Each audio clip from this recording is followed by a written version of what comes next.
no wonir ko Alpha Abdoulaye Ly woɓɓe kadi no andiri lan liigiɗo woɓɓe kadi ko Ly tun andi haray hiɗon feƴƴini e hunde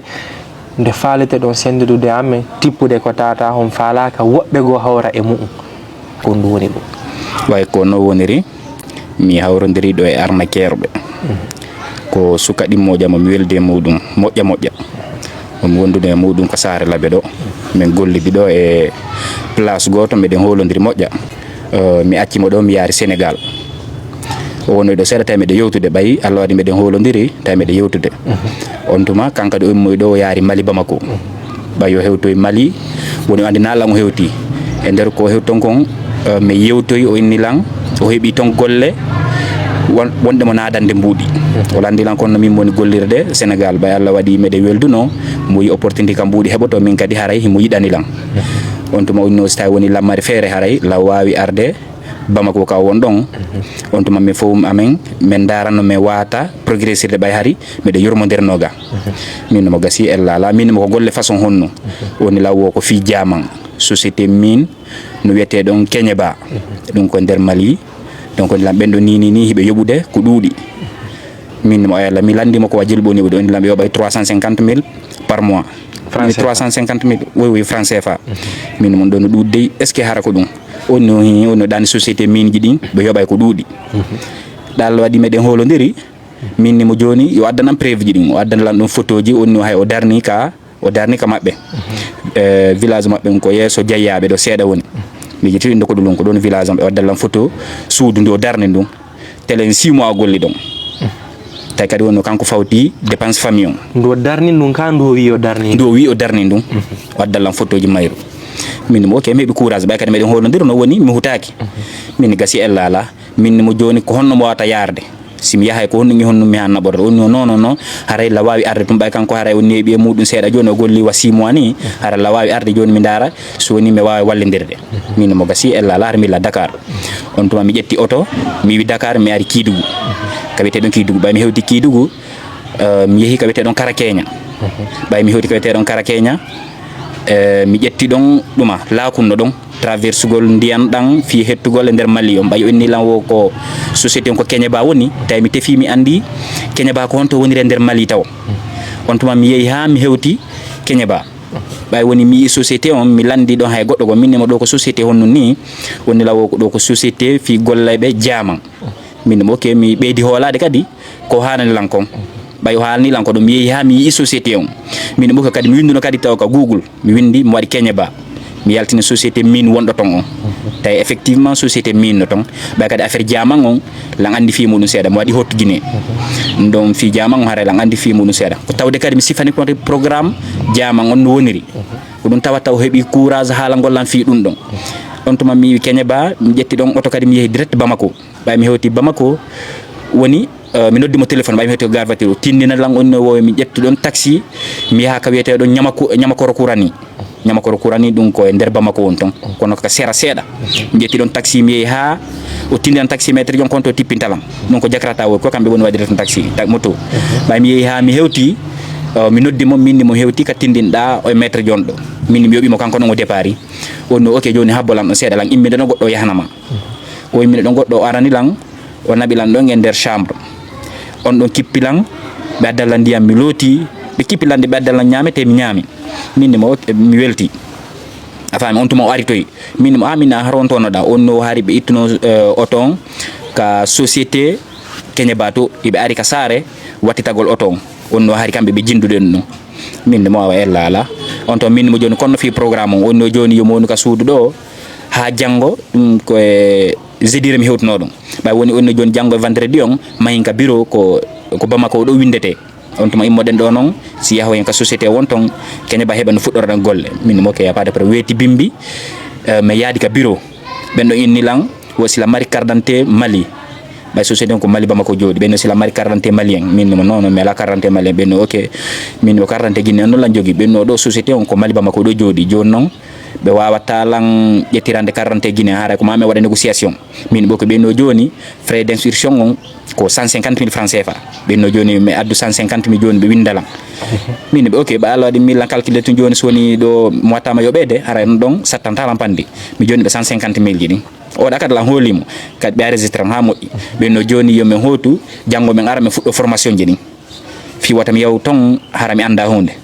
ɓe landila sila mbar diplôme ka école min ɓe non mi ala diplôme ka école ɓenno ok ɓe landilan ko ha niveau mbo mi haalani ɓenno y a pas de probléme joni janggo min ara mi waɗa formation ji ɗin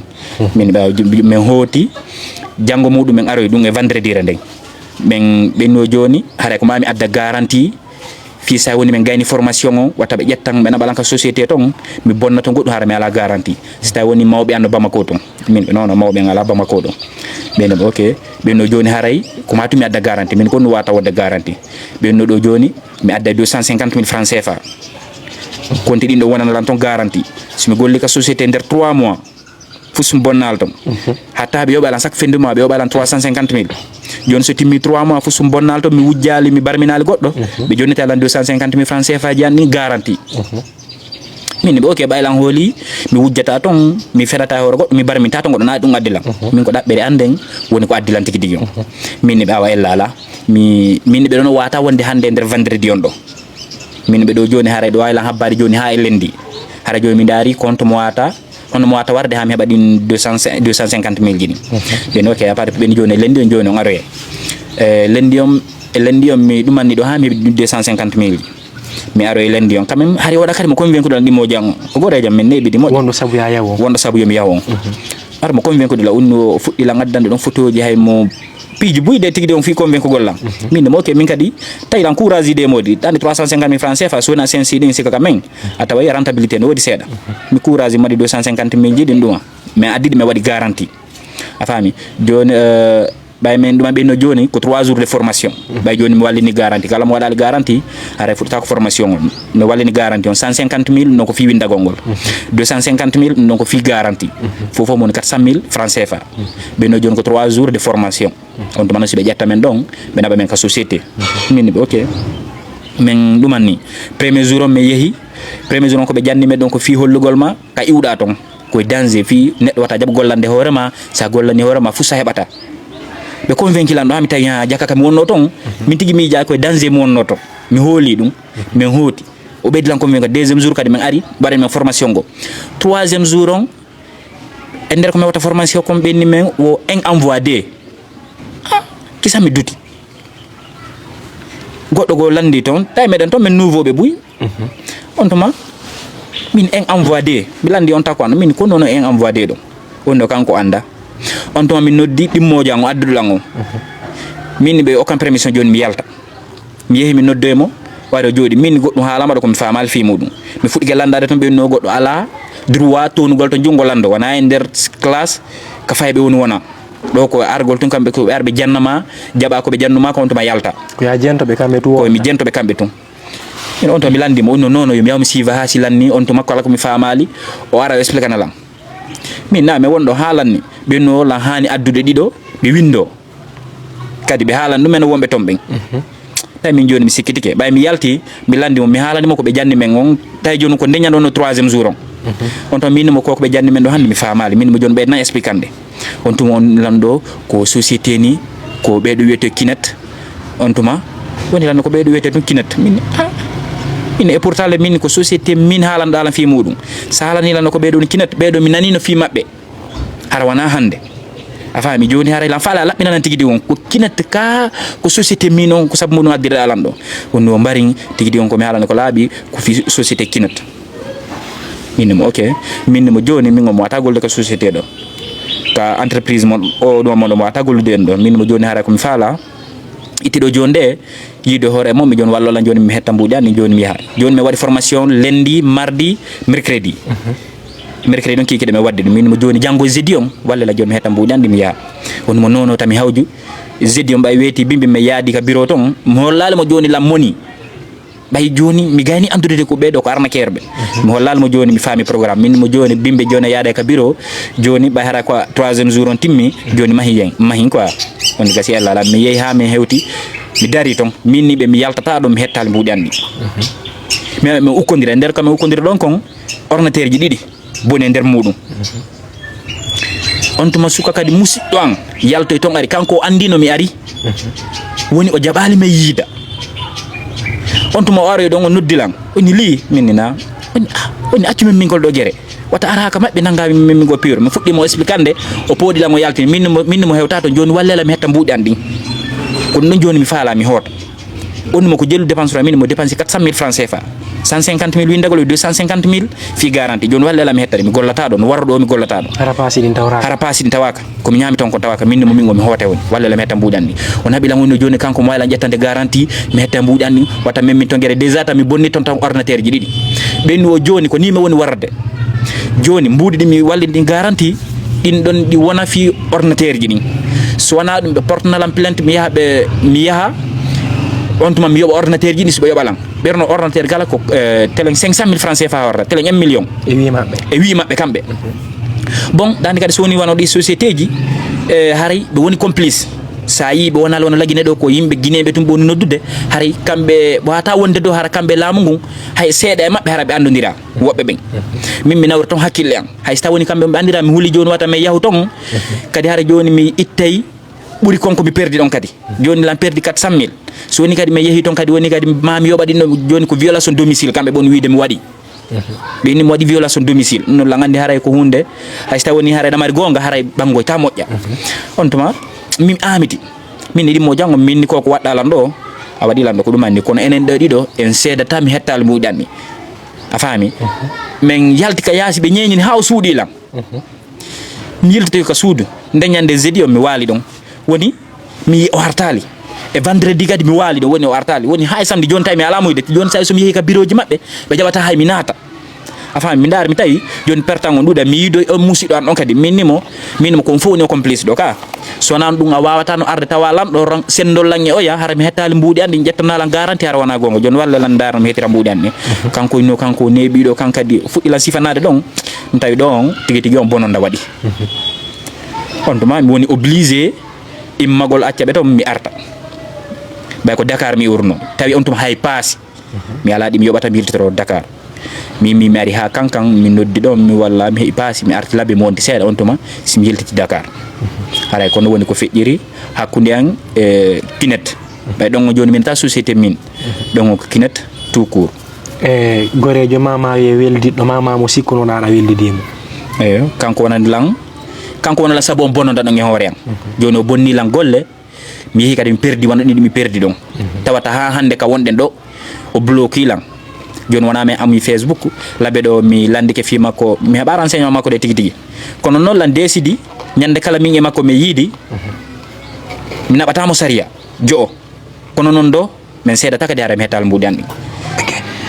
mi anda so yiuno ton yimbe hara ko nabirabe sufano nabira don non onon hara kambe kadi be hebi sufa bone mo hebu don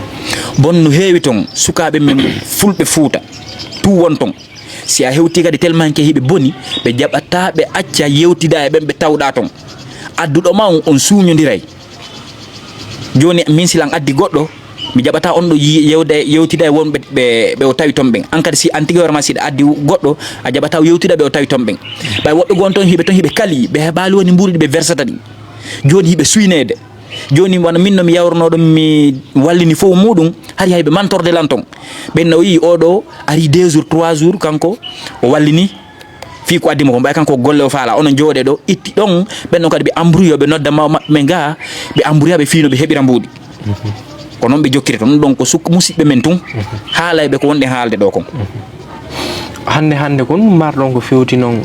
jamaabe jidin fo wonbe ndarde men fo ka kumpital lo ko fewti sufadi piji do parce que hino wadde bon ko minata jamaa haray ko be rento hande do ay weldude goddo o unama goddo no harawana hoore anniye makko bay pellet suni a hewti be yewti makko wonton kon harawana a ardi hakkil maki modja bay min ka binu nola non en envoyé be convaincu la benno sumi addi dido mi hettay di mi dépense ton din afan benno mi hettay 400 000 jan din kadi nodi produit kadi be jonna talan har inno ko gratuit mi yeeyide mi hebay kono mi calculi mi nani no inde mabbe ko wonbe jattude kunet ko wonɓe jattude a faami joni mi ndaari so miijitiɗo joni no woodi ɓe mi weldi min kadi mi ronkatano ƴettude ɗon ɗiɗo mi adda ɓe kono mi ndaaray haray joni mi borrama mi woni sabu kadi woɓɓe borrama joni haray mo beye koye wattuyli ni no woodi kadi société ji go nanduɗe sifa ɗen inde propose nayɓe ma sa itti seeɗa heɓe buy ko arnaqueur ɓe yo jama wattuyli moƴƴo ko arnaqueur ɓe no heewi tew e sar nde argent facile ala mo beyo wakkilo gollira no laaɓiri golla lakkere mum nde yalta sino woodi ko falda ɗon ɓettude faynti ko sago si ala ara mi weltanike ɗo haray tigi on mi weltanike kumpital ko jonni lan occasion ɗo tawata mi yewtay fino woɓɓe goo wonɓe uniɓe goo ma ɓe unaki tawata no woɓɓe goo nini kadi haray no eɓɓi unugol woɓɓe ɓay ko noon fewdora ɓay wona ɓemɓe mi acci toon ni hiɓe jokki ɓe noddude woɓɓe fi muɗum wona sukaɓe mi wonduno to buy ɓay mi iwi toon woduno wonɓe la noddude ha joni ne kamɓe mi okkiɓe courage fino mi iwira toon fino ɓe iwira toon bon ko sifano noon haray jama on koye ɓeydu rentade haray jama on koye ɓeydu rentade moƴƴa argent facile ala ko haala wondi ko beeyo eto golla fino heɓira no wurira ka dagui haray ko ha ɗon mari komi yewta mi weltanike min ɓuuri weltanade albarka on jarama